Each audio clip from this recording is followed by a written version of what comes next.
Hi everybody, my name is Leah Clifford. I'm gonna go ahead and apologize ahead of time.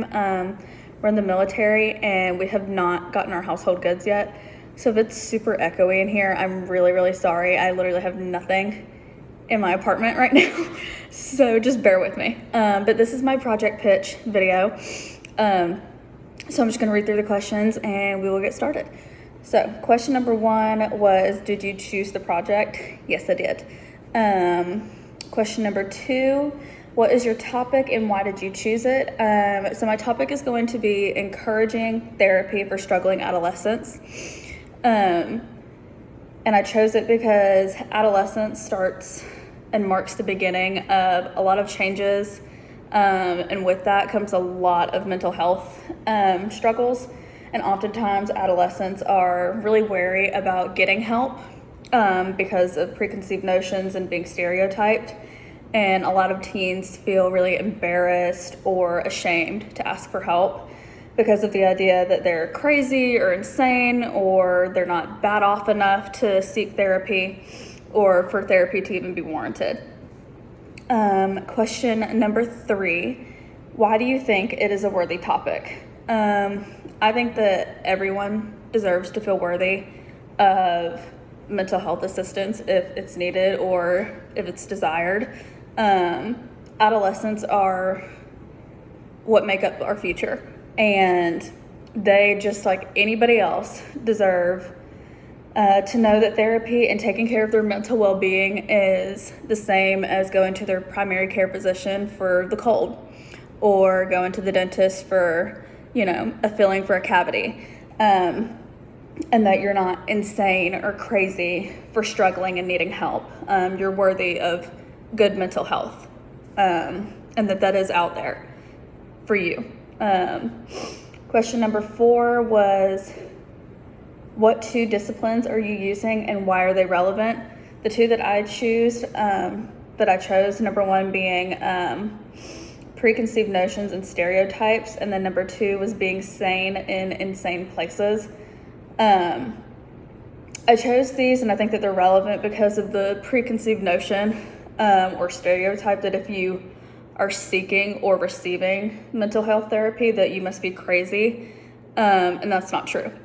So that's why I think that those are really relevant, and I would implement examples of like One Flew Over the Cuckoo's Nest, that not everybody who is seeking or receiving therapy is crazy or insane or, off their rocker, so to say.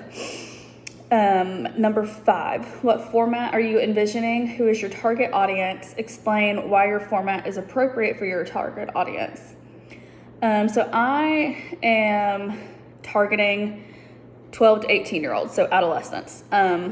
So I'm envisioning either a multi-part TikTok or like a story time like YouTube video. Adolescents are all over social media.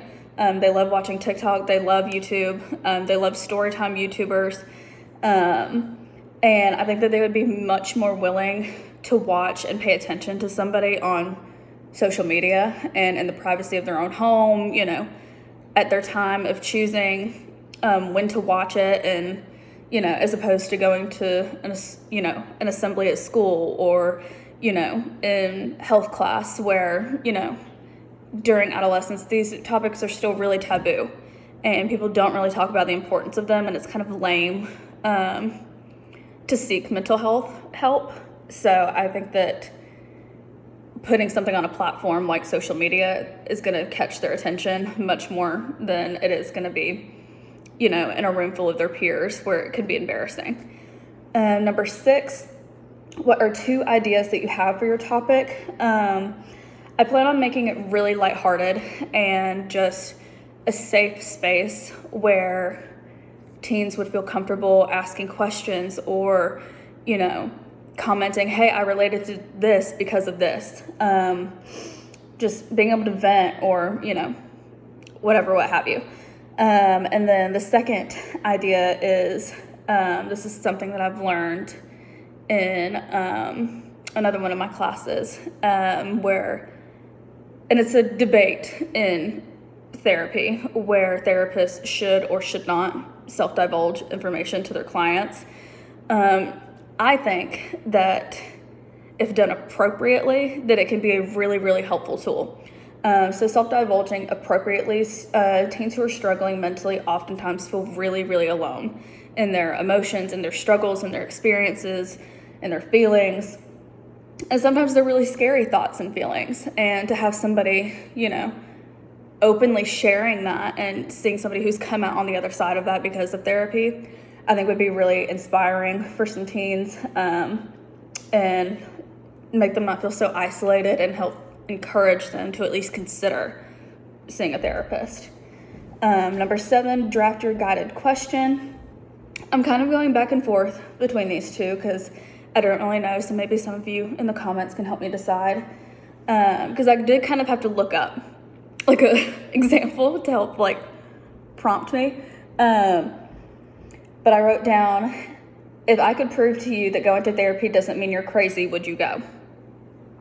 I think that just keeping it really simple, I think a lot of people are really scared to go to a therapist for the first time and that they think that they're insane or that there's something wrong with them or that they need to be fixed. But it doesn't have to be this big scary thing. It could literally be just as simple as going to talk to somebody. Or I wrote down, what if I told you I knew how to help your mental health? I think taking away the big ominous cloud of going to a therapist, and just making it yeah, I see a therapist, not making it this huge big deal, that explaining that mentally healthy people see therapists all the time. And that once you get to a certain point, your therapy could just be maintenance, just like you would do for your car, not to compare people to cars, but, So that was all that I had written down for my project pitch, and I hope that you liked it. Thank you.